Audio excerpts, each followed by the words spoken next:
Gaius Caligula in the warm embrace of an August morning. In the 12th year of our era, a child was born who would transform from Rome's brightest hope into its darkest nightmare. His birth name was Gaius Julius Caesar Germanicus, but the world would come to know him by a different name, Caligula, meaning little boots, a nickname that would echo through centuries with both fondness and terror. Born into the most powerful empire the world had ever witnessed, young Gaius seemed destined for greatness.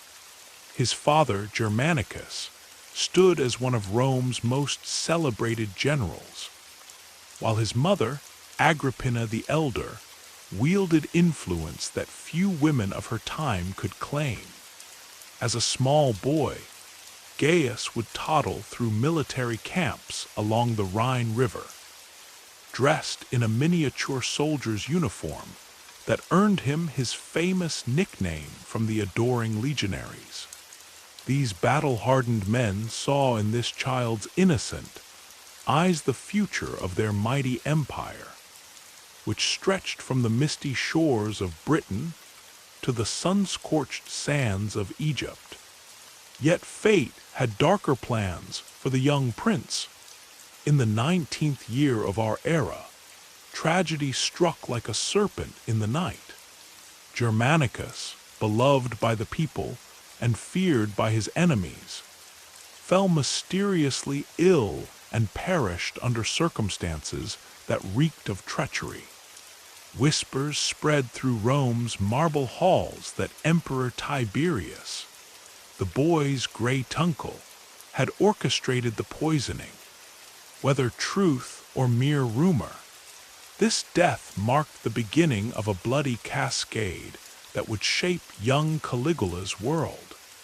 One by one, like pieces removed from a game board, Caligula watched his family crumble. His mother, fierce in her protection of her children, clashed with the emperor until she, too, vanished into exile. His brothers met similar fates, leaving Caligula alone in a world where survival meant learning the darkest arts of power. Sent to live under Tiberius's watchful gaze on the island of Capri, the young prince learned to navigate a world of paranoia and excess, where pleasure and pain danced together in the shadows of power. When Tiberius finally released his grip on life in the 37th year of our era, Rome exploded in celebration as Caligula ascended to the throne. The people's joy knew no bounds. Here was the son of Germanicus. Their golden prince returned to lead them into a new age of glory. His first acts seemed to confirm their hopes. Political prisoners were freed, oppressive laws were lifted, and the eternal city erupted in a carnival of games, feasts, and spectacles. But then came the fever. Within his first year as emperor, an illness gripped Caligula with such force that many feared for his life. When he emerged from this crucible of suffering, something had changed. The charming prince had vanished, replaced by a creature of such terrible appetites that Rome herself trembled. What followed was a reign of such extraordinary excess and cruelty that it would become legendary. Caligula drained the empire's coffers on elaborate palaces and parties that defied description. He declared himself a living god, demanding worship as Jupiter incarnate. Marble statues throughout the city were defaced, their divine heads replaced with his own likeness. In perhaps his most infamous act of mockery, he planned to elevate his favorite horse, Inspirational, to the position of consul Rome's highest office. His cruelty knew neither bounds nor reason. On mere whims, he would order executions, sometimes laughing as he did so. Neither friend nor family was safe from his capricious violence. After the death of his sister Drusilla, with whom he shared an unnaturally close bond, he had her declared a goddess, while those who failed to properly mourn her met brutal ends. In a display of madness that would be remembered for millennia, he once declared war on Neptune himself, god of the seas. He ordered his legions to march into the waters of the English Channel, commanding them to collect seashells as spoils of this most peculiar war. Rome watched in disbelief as its emperor turned warfare into absurd theater. But power built on fear stands on fragile foundations. In the 41st year of our era, after less than 4 years of rule, the Praetorian Guard decided they had seen enough. On the 24th day of January, as Caligula walked through a palace corridor, his guards surrounded him. Their swords flashed in the winter light, and the emperor who had proclaimed himself a god fell to the earth, mortal after all. 30 stab wounds silenced his pleas for mercy, and his blood stained the marble floors he had walked as a living deity. With his death and the subsequent execution of his wife and infant daughter, ended the reign of one of history's most infamous rulers. Yet questions about Caligula persist through the ages. Was he truly mad, or simply drunk on the wine of absolute power? Did that mysterious illness transform his mind, or merely reveal what had always lurked beneath the surface? Some scholars suggest he suffered from ailments unknown to the physicians of his time, epilepsy, perhaps, or the effects of a brain fever that changed him forever. As the centuries pass, Caligula's name remains a warning echoing through time, a cautionary tale of how power, when left unchecked, can corrupt even the most promising soul. His brief reign stands as testament to the fragility of greatness and the terrible price of unchallenged authority. In the end, the little boy who once charmed Rome's mighty legions became the monster who nearly brought that same empire to its knees, proving that sometimes the greatest threats to power come not from without, but from within.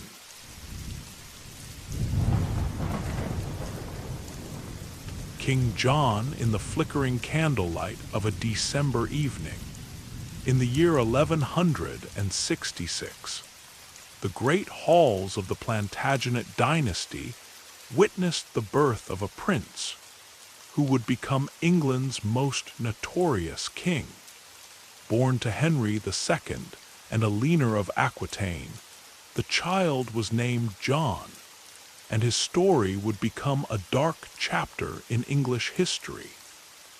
Yet from his failures would spring the seeds of modern democracy. From his first breath, John stood in the shadow of greatness. His brothers were the stuff of legend.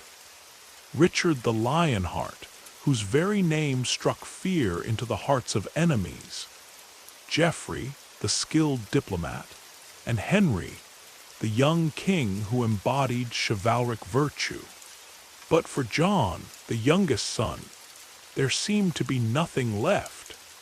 His father, with cruel humor, nicknamed him John Lackland, for unlike his brothers, he inherited no territories to rule. In the cold halls of power, young John learned different lessons than his warrior brothers. Where they mastered the sword and lance, he cultivated cunning. Where they won loyalty through bravery, he learned manipulation through necessity. Neglected by his father and overshadowed by his brothers, John developed a burning ambition matched only by his bitterness. When his father's death ushered in the year 1189, the crown passed to Richard, the warrior king whose heart burned for crusade.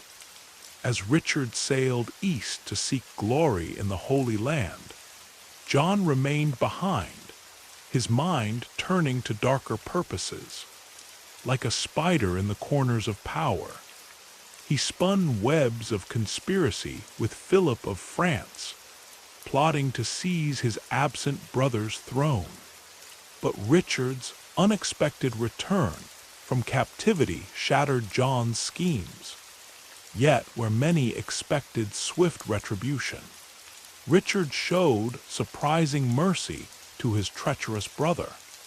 This act of forgiveness would prove to be England's undoing.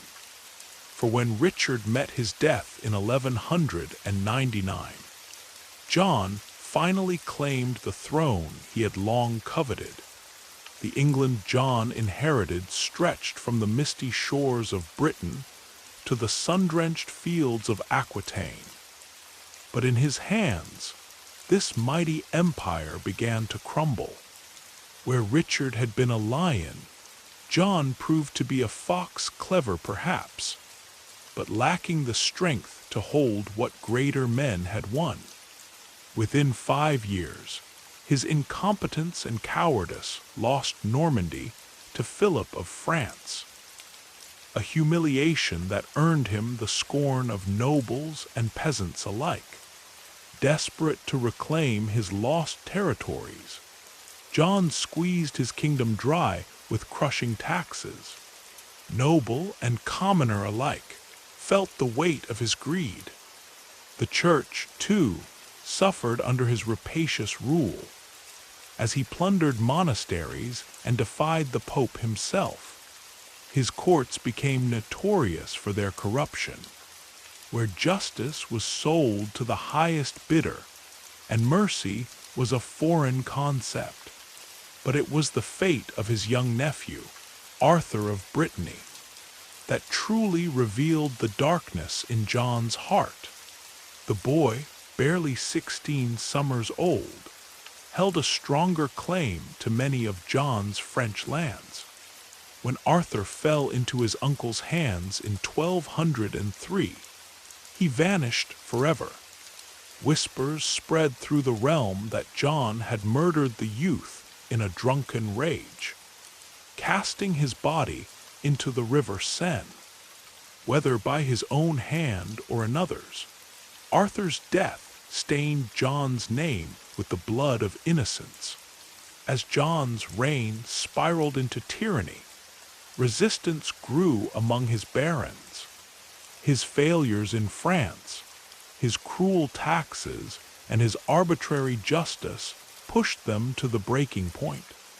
In the spring of 1215, they marched against their king, forcing him to meet them at Runnymede, a meadow that would become sacred ground in the history of human liberty. There, beside the flowing Thames, John was forced to place his seal upon the Magna Carta, a document that would echo through centuries. Though he signed it grudgingly, this charter would become the cornerstone of English liberty, declaring for the first time that even kings must bow to the law. Yet John had no intention of honoring his word. Almost before the ink was dry, he appealed to the Pope to have it annulled, plunging England into civil war. In his final years, John's kingdom collapsed around him. The French invaded, his barons rebelled, and even nature seemed to turn against him.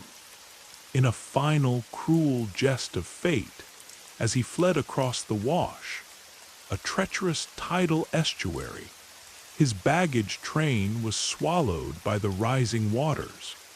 The crown jewels of England, symbols of royal power, vanished beneath the muddy waves, never to be seen again. Broken in spirit and racked by illness, John retreated to Newark Castle. There, in October of 1216, dysentery claimed the life of England's most reviled king. He died as he had ruled in pain, abandoned by his allies and cursed by his people. Yet from John's disastrous reign emerged an unexpected legacy. The Magna Carta, the document he so despised, would become the foundation of English common law, its principles echoing in constitutions across the world. Its guarantees of justice, fair trial, and limits on royal power would inspire generations of reformers and revolutionaries. In death, John achieved what he never managed in life: historical significance. Though he failed as a king, his very failures forced England to confront fundamental questions about the nature of monarchy and law. The tyrant who tried to rule above the law instead became the unwitting catalyst for constitutional government, proving that sometimes the greatest advances in human liberty spring from the darkest chapters of history. King Richard II in the majestic halls of Bordeaux. As spring flowers bloomed in the year 1367, a prince was born who seemed destined for greatness. They named him Richard of Bordeaux, son of the legendary Black Prince and grandson of the mighty Edward III. Born into an age of chivalry and splendor, this golden child would one day wear England's crown, only to lose it through a tragic combination of arrogance, betrayal, and misguided belief in divine right. Richard's childhood was steeped in both privilege and loss. When he had seen only 10 summers, death claimed his father, the renowned Black Prince, whose military genius had made England's enemies tremble. Suddenly, a boy who was never meant to rule found himself heir to one of Europe's mightiest thrones. Within months, his grandfather Edward III also passed into history, leaving the crown to rest upon a child's brow. The realm that young Richard inherited stretched from the stormy shores of England to the sun-drenched vineyards of Gascony. Yet a boy king could not rule alone. His powerful uncles, particularly John of Gaunt, Duke of Lancaster, stepped forward to guide the ship of state. These battle-hardened nobles, veterans of England's wars with France, saw themselves as the true guardians of the realm, viewing their young king as little more than a figurehead to be shaped by their will. But fate had different plans. In 1381, when Richard had ruled for just 4 years, England erupted in flames.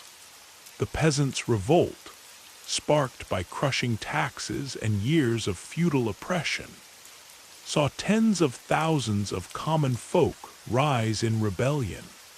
Led by the charismatic Wat Tyler, they stormed London, putting noble houses to the torch and executing those they blamed for their suffering.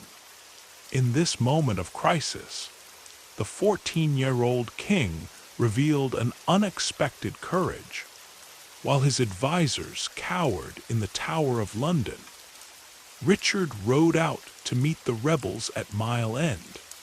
With remarkable composure, he faced the angry mob, promising reforms and speaking to them not as subjects, but as his people, though these promises would later be broken in a tide of bloody repression.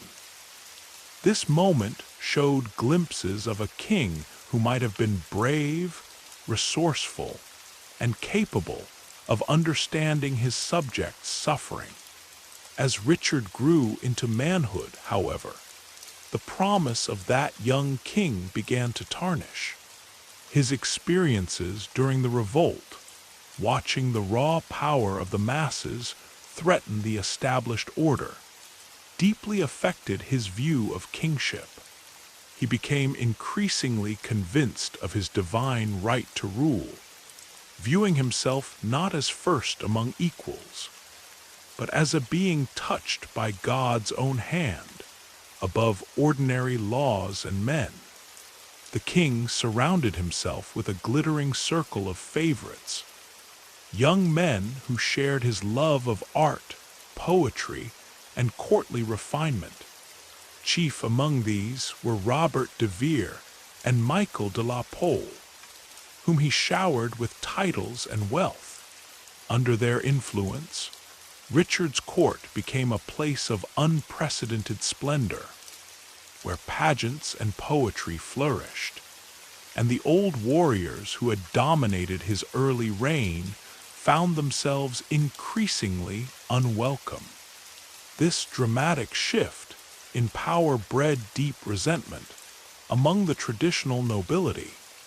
In 1387, a group of powerful lords known as the appellants seized control of the government. They executed many of Richard's beloved favorites and forced the king to submit to their authority.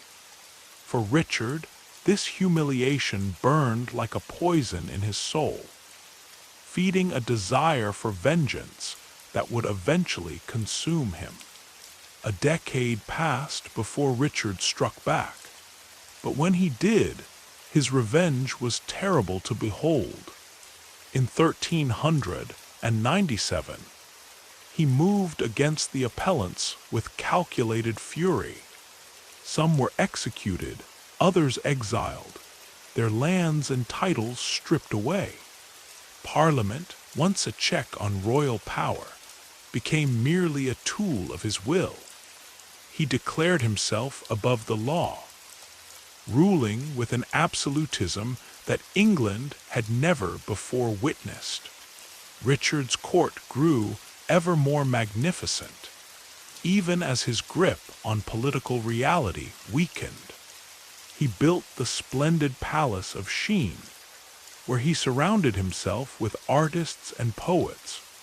His ceremonies became increasingly elaborate, his belief in his divine right to rule ever more absolute. He demanded that his nobles bow and scrape before him, treating even the proudest lords as mere servants. But his greatest mistake came in his treatment of Henry Bolingbroke, son of John of Gaunt. When the elder Gaunt died, Richard not only maintained Henry's exile, but seized his vast inheritance, the lands and wealth of the Duchy of Lancaster. This act of royal theft proved to be his undoing. Henry returned to England with an army, ostensibly to reclaim his birthright, but found a kingdom ready to crown him king. Richard, who had foolishly gone to campaign in Ireland, returned to find his realm slipping through his fingers like sand. Those who had feared him now openly defied him. Those who had served him now turned to Henry. In August of 1399, the king who had claimed divine right found himself a prisoner in the Tower of London. Forced to abdicate, Richard watched as his crown passed to Henry, now King Henry IV. His final days were spent in the cold confines of Pontefract Castle, where he died in February 1400 through starvation or murder. None can say with certainty. The Golden King, who had ruled through beauty and fear, ended his days alone. his passing marked by whispers rather than ceremony. Yet Richard's story did not die with him. William Shakespeare would immortalize his tragic fall in one of his greatest historical plays, capturing the essence of a king who believed too firmly in his own divinity and learned too late that even divine right must bow to earthly power. His reign marked a turning point in English history, weakening the Plantagenet dynasty's grip on the throne and sowing the seeds of civil conflict that would later bloom into the Wars of the Roses. In the end, Richard II stands as a warning about the dangers of absolute power and divine right taken to extremes. He was a king who chose beauty over practicality, ceremony over substance, and personal vengeance over political wisdom.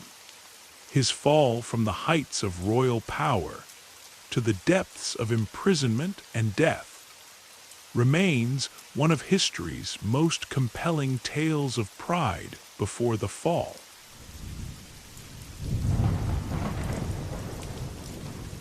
Emperor Rudolph II in the shadow of Prague Castle, where ancient spires pierce the misty sky. Once dwelt an emperor whose reign transformed the city into Europe's capital of mystery and wonder. Born on a bitter winter's night in 1552, Rudolph of Habsburg entered a world of power and privilege, destined to wear the crown of the Holy Roman Empire.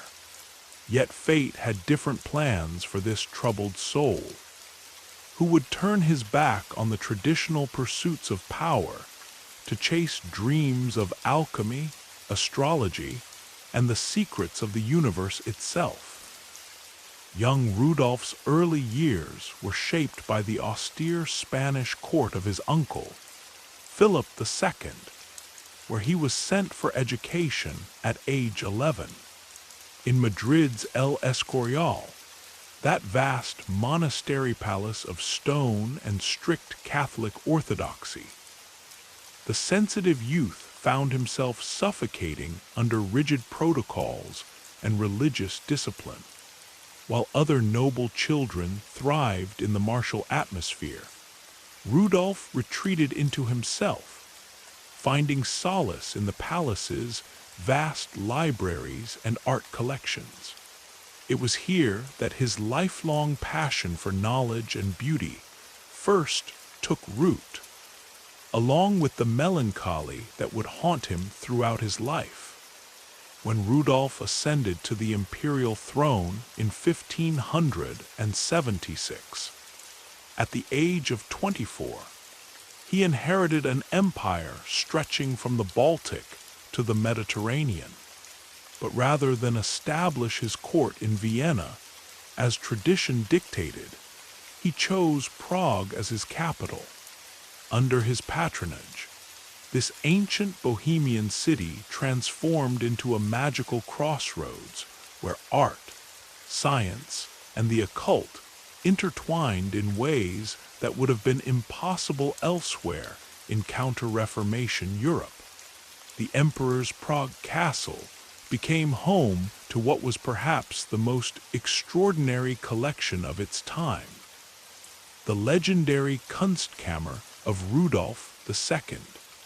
This chamber of art and wonders contained over 3,000 pieces, including masterpieces by Dürer and Bruegel, exotic artifacts from the New World, mechanical marvels, and natural curiosities. The Italian painter Giuseppe Arcimboldo, who created surreal portraits composed of fruits, vegetables, and objects, served as the imperial court painter, his fantastical works perfectly embodying the spirit of Rudolph's reign. Rudolph's court attracted an unprecedented gathering of Europe's greatest minds. The brilliant Danish astronomer Tycho Brahe found refuge there after being forced to flee his homeland, bringing with him the most accurate astronomical observations yet made. Johannes Kepler, who would revolutionize our understanding of planetary motion, served as the imperial mathematician. The English mystic John Dee and his medium Edward Kelly claimed to communicate with angels through crystal balls, while countless alchemists labored in secret laboratories, seeking the philosopher's stone that would turn lead into gold and grant eternal life. Yet even as Prague buzzed with intellectual ferment, the emperor increasingly withdrew from public life. His struggles with what we would now recognize as clinical depression grew more severe. He would lock himself away for weeks in his private chambers, refusing to see anyone while poring over ancient manuscripts or consulting his astrologers. His fear of assassination became so acute that he had secret passages built throughout the castle and would sometimes sleep in different rooms each night, despite his eccentricities, or perhaps because of them. Rudolf proved to be one of history's greatest patrons of the arts and sciences. His court employed hundreds of artists, including the masterful Bartholomew Spranger, whose sensual mannerist paintings adorned the castle walls. The emperor's fascination with mechanical devices led him to collect and commission intricate automata, including a mechanical galleon that could sail across a table while tiny sailors climbed its rigging. Rudolf never married, though he had several long-term mistresses and at least 6 illegitimate children. His most significant relationship was with Katerina Stradivarius, whom he loved deeply, but could never marry due to her common birth. This personal conflict between love and duty seemed to mirror the larger contradictions in his character. A man who wielded supreme temporal power, yet was more interested in the mysteries of the universe than in governing his realm. As religious tensions mounted across Europe, Rudolf's inability to address political realities became increasingly problematic. The growing conflict between Catholics and Protestants, which would eventually explode into the 30 Years' War, required decisive leadership that the emperor could not provide. While he dabbled in Hermetic philosophies and spent fortunes on his collections, his younger brother Matthias gathered support among the nobility. By 1611, Rudolf's position had become untenable. Matthias forced him to abdicate the crown of Bohemia, leaving him only the empty title of Holy Roman Emperor. The great collector found himself essentially a prisoner in his beloved Prague castle, his precious Kunstkammer gradually being dispersed by creditors and relatives. On January 20th, 1612, Rudolf died in the city he had made magical. In his final days, he was often seen wandering through what remained of his collections, speaking to the artworks as if they were old friends. His death marked the end of a unique moment in European history, a time when an emperor dared to dream of understanding the universe's deepest mysteries, rather than merely ruling its territories. Though contemporaries dismissed him as mad, Rudolf's legacy proved far more enduring than anyone could have imagined. His support enabled Kepler to formulate his laws of planetary motion, fundamentally changing our understanding of the cosmos. The artistic innovations he fostered influenced European art for generations. His Kunstkammer, though dispersed, established a model for modern museums and art collections. Most significantly, Rudolph's Prague demonstrated how power could be used to pursue knowledge and beauty, rather than mere political advantage. In his court, the boundaries between art and science, religion and magic, reality and dreams became fluid, creating an environment of intellectual freedom that would not be seen again for centuries. The artists and scientists he gathered left behind works that continue to influence us today. Kepler's astronomical discoveries, Brahe's precise observations, Arcimboldo's imaginative portraits, and countless innovations in fields ranging from metallurgy to botany. Even the term bohemian, meaning an artistic, unconventional person, derives from Rudolph's Bohemia and the creative freedom he fostered there. In the end, Rudolph II stands as one of history's most fascinating paradoxes, a ruler who failed at governing, but succeeded in advancing human knowledge, a collector of secrets who lost an empire but preserved priceless wisdom, a troubled soul whose personal struggles created space for genius to flourish. His reign reminds us that sometimes the greatest contributions to human progress come not from those who master the world, but from those who dare to imagine it differently. King Leopold II in the gilded halls of Brussels' royal palace. On a spring morning in 1835, a prince was born whose ambition would cast a dark shadow across an entire continent. His name was Leopold, and though he would wear Belgium's crown, his true legacy would be written in the blood of millions in the heart of Africa. This is the story of Leopold II, the king who turned an entire nation into his personal property and orchestrated one of history's most brutal colonial enterprises. Leopold grew up in a Belgium that was itself barely more than a child among nations. The country had won its independence just 5 years before his birth.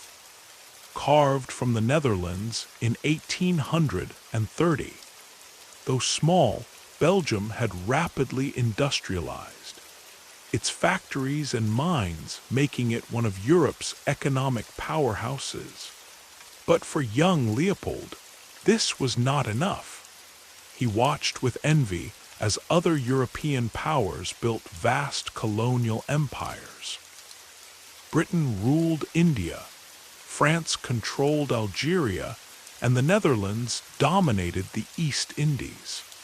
From his earliest days as crown prince, Leopold studied colonialism with obsessive dedication. He traveled extensively, observing how other powers managed their overseas territories. He was particularly fascinated by the Dutch model in Indonesia, where forced cultivation of cash crops brought enormous wealth to the Netherlands. These studies would later inform his own, far more brutal colonial ambitions. When Leopold ascended to the Belgian throne in 1865, he inherited a prosperous but small kingdom. He famously complained that Belgium was a small country with small people, and immediately began searching for colonial opportunities. But Belgium's parliament, showed little interest in colonial adventures, forcing Leopold to pursue his ambitions through private means. His opportunity came through the famous explorer Henry Morton Stanley. After Stanley's widely publicized expedition across Central Africa, Leopold hired him as his personal agent. While other European powers focused on coastal regions, Leopold's eyes fixed on the vast Congo Basin, a territory larger than Western Europe, rich in ivory and wild rubber. Leopold's genius lay in his ability to mask naked greed behind humanitarian pretense. In 1876, he established the International African Association, presenting it to the world as a scientific and philanthropic organization dedicated to ending the Arab slave trade and bringing civilization to Africa. He hosted geographic conferences, funded explorers, and spoke passionately about improving the lives of African peoples. This masterpiece of deception culminated at the Berlin Conference of 1884, where European powers carved up Africa. Through skilled manipulation and promises of free trade, Leopold achieved what no private individual had ever done before. He gained personal ownership of the Congo Basin. The Congo Free State was born free only in name, as it was Leopold's private property, not a Belgian colony. What followed was one of history's most brutal exploitation systems. Leopold never set foot in the Congo, ruling instead through a private army called the Force Publique. As the global demand for rubber exploded with the advent of pneumatic tires, Leopold saw an opportunity for immense profit. The Congo's rainforests were rich in wild rubber vines, and Leopold was determined to extract every possible cent of profit. The system he created was diabolically simple. Villages were given impossible quotas for rubber collection. Men were forced to venture deep into the rainforest for weeks at a time, climbing dangerous rubber vines.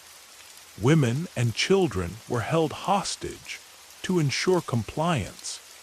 Those who failed to meet quotas faced mutilation or death. The most notorious practice was the severing of hands. Force Publique soldiers were required to account for every bullet they used by producing the hand of their victim.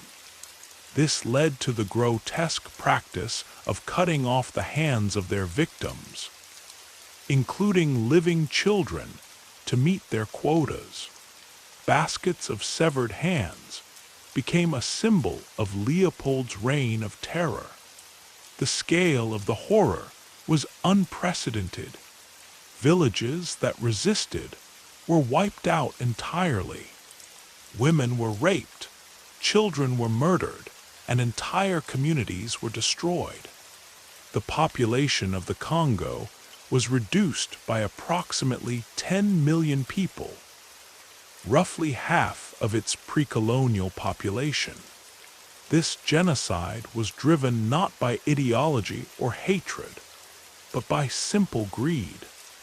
Meanwhile, in Belgium, Leopold used his Congo profits to transform Brussels into a city of stunning beauty. He built magnificent public works, including the Cinquantenaire Arch and the Royal Galleries. The Belgian people celebrated their king as a great builder, unaware that their capital's grandeur was built with African blood. But truth has a way of emerging. By the early 20th century, missionaries and journalists began exposing the horrors of the Congo Free State. Edmond Denis Morel, a British shipping clerk, noticed that ships returning from the Congo were laden with valuable rubber and ivory. But their outbound cargo consisted mainly of weapons and chains. He began a crusade to expose the truth. Missionary Roger Casement provided detailed accounts of atrocities, while novelist Joseph Conrad's Heart of Darkness, inspired by his Congo journey, painted a haunting picture of colonial brutality. Alice Seeley Harris, a missionary photographer, documented the mutilations and killings, providing visual evidence that shocked the world. Under mounting international pressure, Leopold was finally forced to relinquish his private colony in 1908. The Belgian state took control, ending the worst abuses but continuing the colonial exploitation until Congo's independence in 1960.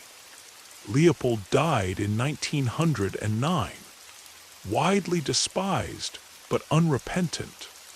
In his final days, he ordered his personal archives burned, attempting to erase the evidence of his crimes. He died as he had lived, concerned only with his legacy and wealth, showing no remorse for the millions who had suffered under his rule. Today, the legacy of Leopold's rule continues to haunt both Belgium and the Democratic Republic of the Congo. While Belgium has begun to acknowledge this dark chapter of its history, removing statues and renaming public spaces, the Congo still bears the scars of Leopold's exploitation, the systematic destruction of traditional social structures, the arbitrary colonial borders, and the culture of brutal exploitation contributed to decades of instability and conflict that continue to this day. Leopold's story serves as a stark reminder of how greed and power, masked by claims of civilization and progress, can lead to unprecedented human suffering. His reign in the Congo represents not just a colonial atrocity, but a warning about the capacity for evil that lies within systems of unchecked power and exploitation. The shadows of his rule still stretch across time, reminding us that the consequences of human cruelty can echo through generations. Julius Caesar in the twilight of the Roman Republic, when corruption and civil strife threatened to tear apart the greatest civilization of the ancient world, a man was born who would transform Rome forever. On the 13th day of July, in the 100th year before the Common Era, in a modest house in the Subura district of Rome, Gaius Julius Caesar entered a world of fading patrician privilege and rising social upheaval. Born into the ancient Julian clan, which claimed descent from Venus through the Trojan hero Aeneas, Caesar grew up in a Rome that was far from the marble city it would later become. The streets were narrow and crowded, political violence was common, and ambitious men fought for power through a combination of military prowess, popular support, and ruthless manipulation of the complex Roman political system. Caesar's early life was marked by the political turbulence of his times. When he was just 16, his father died suddenly, leaving him as the head of his family.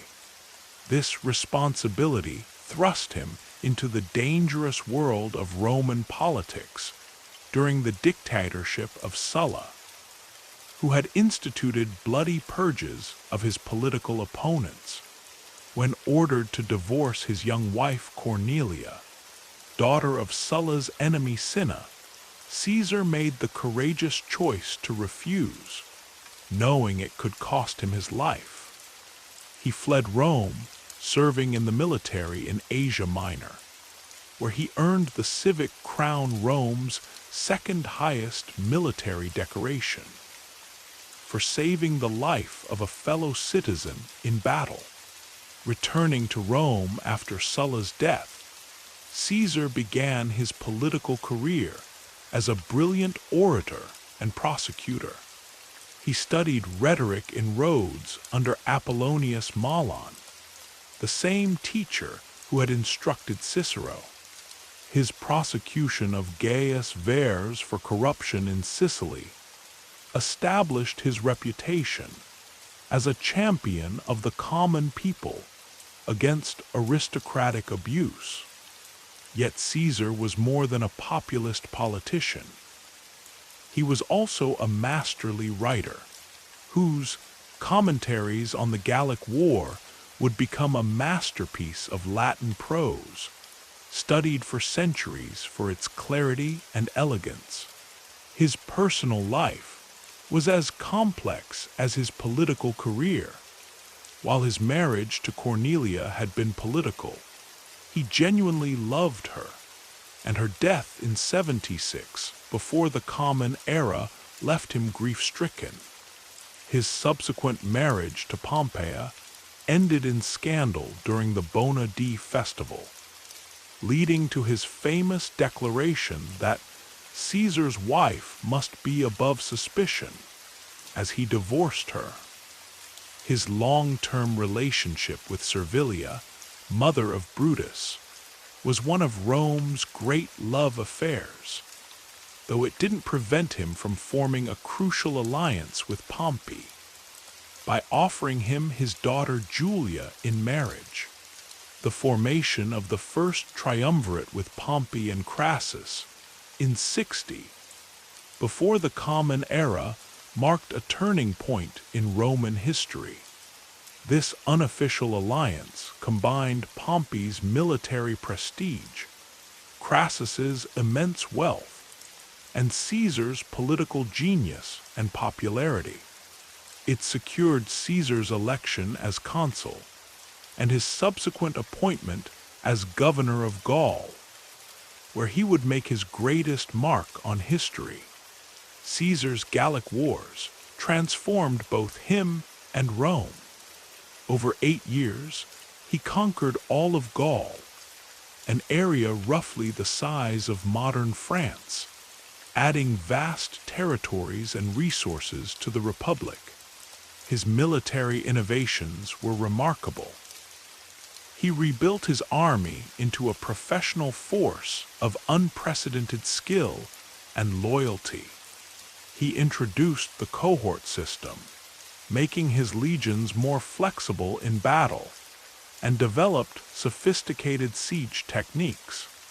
His bridge across the Rhine, built in just 10 days, and his 2 expeditions to Britain demonstrated both his engineering genius and his flair for the dramatic. The Battle of Alesia in 52, before the Common Era, showcased Caesar's tactical brilliance, besieging the Gallic leader Vercingetorix with 60,000 men. He found himself surrounded by a relief army of 250,000 Gauls. His response was to build 2 rings of fortifications, one facing in to contain Vercingetorix, one facing out to defend against the relief force. This double siege, unprecedented in military history, resulted in a complete Roman victory. But success bred enmity. In Rome, Pompey and the Senate grew fearful of Caesar's power and popularity. When ordered to disband his army and return to Rome as a private citizen, Caesar faced a momentous choice. On January 10th, 49 before the Common Era, he led his 13th Legion across the Rubicon River, the boundary of Italy, uttering the famous words Alia iacta est. The die is cast. This act of defiance sparked a civil war that would end the Republic. The Civil War displayed Caesar's military genius at its height. Despite being outnumbered, he drove Pompey from Italy with stunning speed, secured Spain, and then followed him to Greece.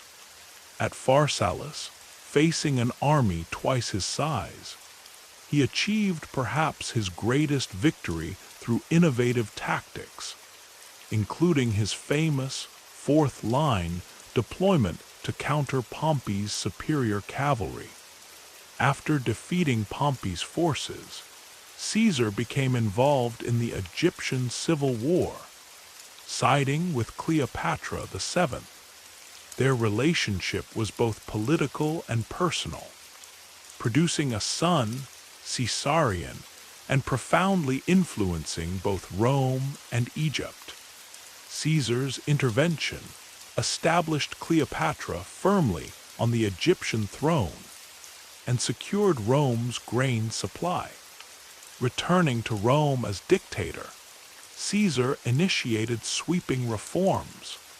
He granted citizenship to many provincials, reformed the tax system, initiated massive building projects, and created the Julian calendar that would serve Europe for centuries. He showed remarkable clemency to his former enemies, though this policy would ultimately contribute to his downfall. Caesar's assassination on the Ides of March, 44 before the Common Era, was more than just the murder of a man. It was an attempt to kill his vision of a unified, centrally governed empire. The conspirators, many of whom were former enemies he had pardoned, struck him down at the foot of Pompey's statue. According to Suetonius, when Caesar saw Brutus among his attackers, he asked, "You too, my child?" before covering his face with his toga and accepting his fate. But the conspirators failed in their larger aim. Caesar's death unleashed forces that would transform Rome into exactly what they had feared, an empire. His adopted heir Octavian, later Augustus, would complete the transformation Caesar had begun, creating the political system that would govern the Roman world for centuries. Caesar's legacy extended far beyond his military conquests or political reforms. He was a brilliant writer whose works set the standard for Latin prose. His name became synonymous with supreme leadership, giving rise to the titles Tsar and Kaiser.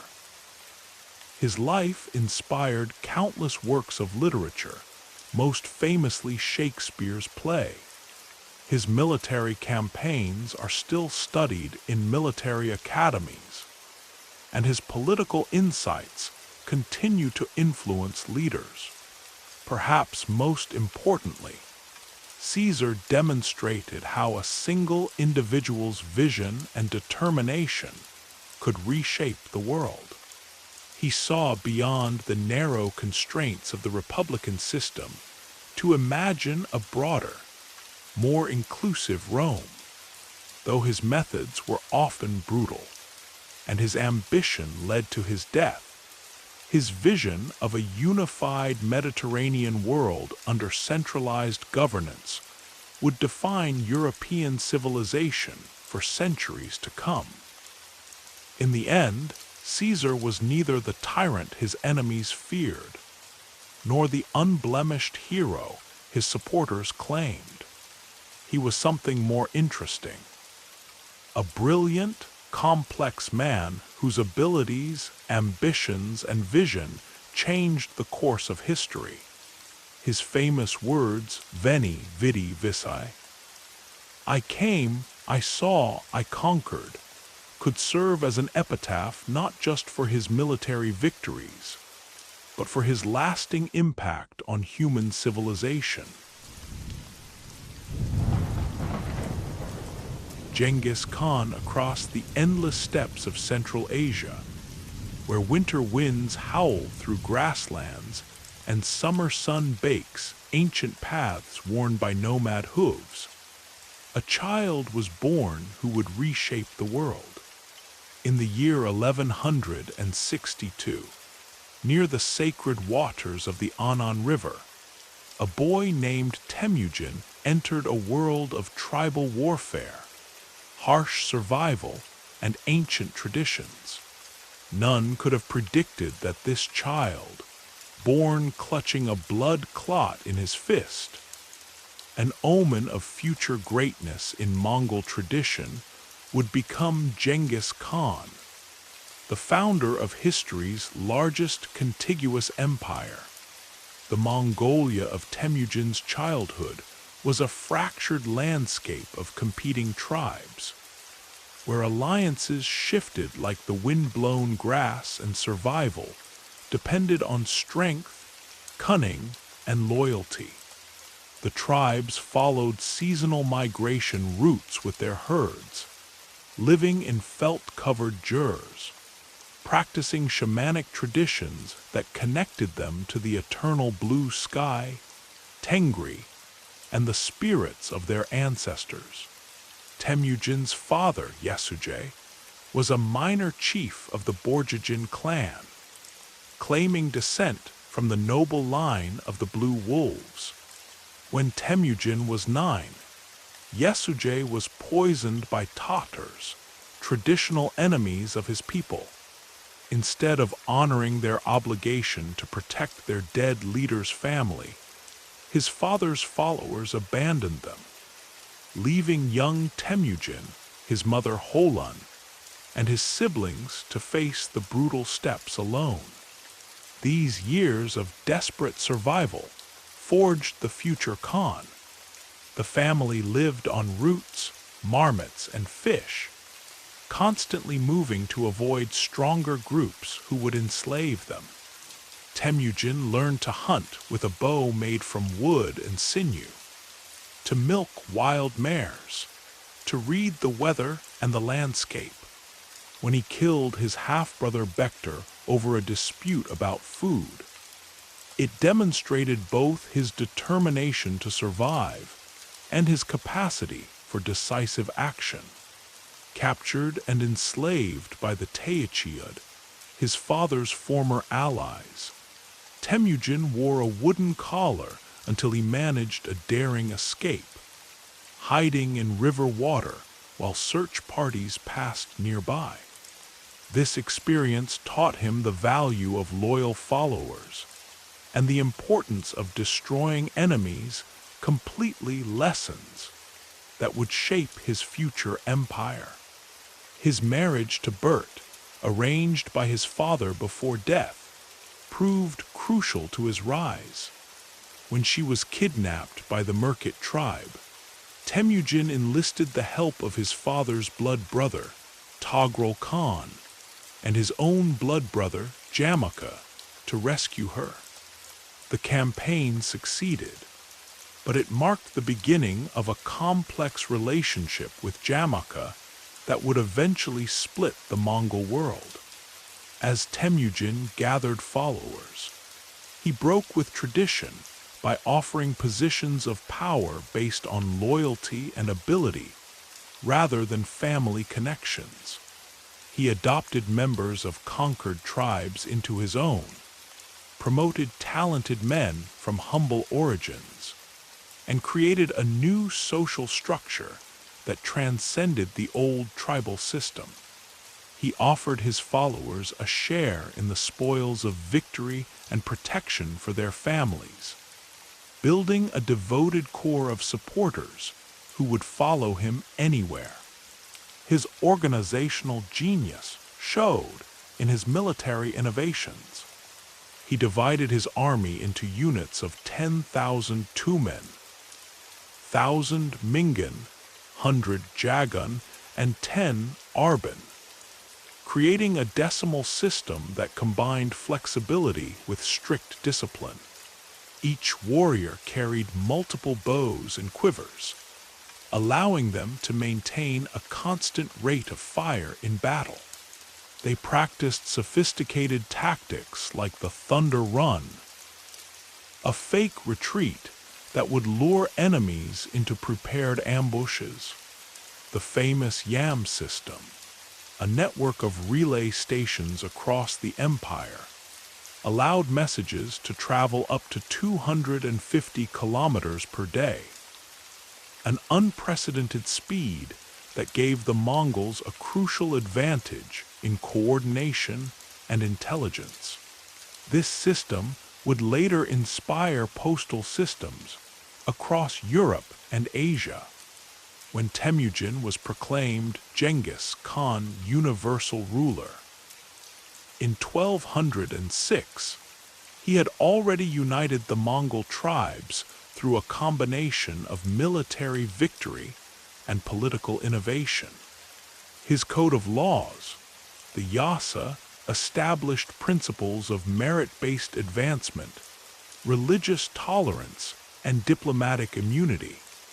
He banned practices like adultery and theft, which had previously torn tribal societies apart, and established a system of military discipline that transformed tribal warriors into a professional army. His conquest of the Jin Empire in northern China demonstrated his tactical flexibility. The Mongols, masters of cavalry warfare, learned to conduct siege operations, use Chinese engineers and artillery, and adapt their tactics to new types of warfare. They developed sophisticated psychological warfare techniques, spreading terror through carefully managed reputations for both inevitable victory and mercy to those who surrendered. The campaign against the Khwarezmian Empire showed both his diplomatic skill and his terrible vengeance. Initially seeking trade relations, Genghis Khan sent a caravan of merchants and ambassadors. When the Shah executed them, the Khan's response was apocalyptic. Cities that resisted were destroyed, while those that surrendered were spared and incorporated into the growing empire. The great centers of Central Asia, Bukhara, Samarkand, Urgench, fell one by one. Yet Genghis Khan was more than a conqueror. He created a system of governance that would outlast him, establishing a pattern of rule that emphasized practical tolerance and economic development. He protected religious freedom, exempted religious leaders and institutions from taxes, and encouraged the exchange of goods and ideas across his vast domains. The period of Mongol rule would become known as the Pax Mongolica, a time when merchants could travel safely from China to Europe, carrying not just goods, but technologies, ideas, and cultural influences. His empire connected the world in unprecedented ways. Paper money, gunpowder, and printing technology spread from China to Europe. The compass and new forms of mathematics traveled west. Persian astronomers worked with Chinese scientists. The world became smaller and more interconnected than ever before. When Genghis Khan died in 1227, possibly from injuries sustained in battle against the Tanguts, his empire stretched from the Pacific Ocean to the Caspian Sea. His death was kept secret, while his body was transported back to Mongolia. with the funeral escort killing anyone they met to keep the location of his tomb a secret. To this day, despite modern technology, his final resting place remains unknown. His legacy lived on through his sons and grandsons, who would extend the empire even further. Urgide, Guyuk, Murk, and Kublai Khan would rule in turn, expanding Mongol power into Europe, the Middle East, and the rest of China. The empire would eventually split into 4 major khanates, but its influence would continue to shape world history. Modern genetic studies suggest that approximately 16 million men today carry Genghis Khan's Y chromosome, making him one of the most successful progenitors in human history. But his true legacy lies not in genetics, but in the ways he changed the world, creating new patterns of warfare, governance, and international exchange that would influence centuries of human development. From a desperate child on the steppes to the ruler of the largest land empire in history, Genghis Khan's life embodied the power of vision, adaptability, and determination. He transformed a scattered collection of warring tribes into a unified nation, and then into a world empire. His methods were often brutal, but his innovations in military organization, governance, and international commerce created a new world order that would influence human civilization long after his death. In the end, perhaps his greatest achievement was not the territory he conquered, but the world he created. A unified space where goods, ideas, and cultures could flow freely across continents, creating connections that would help shape the modern world. His legacy reminds us that the greatest changes in history often come from the most unexpected places, and that one person's vision can truly change the course of human civilization.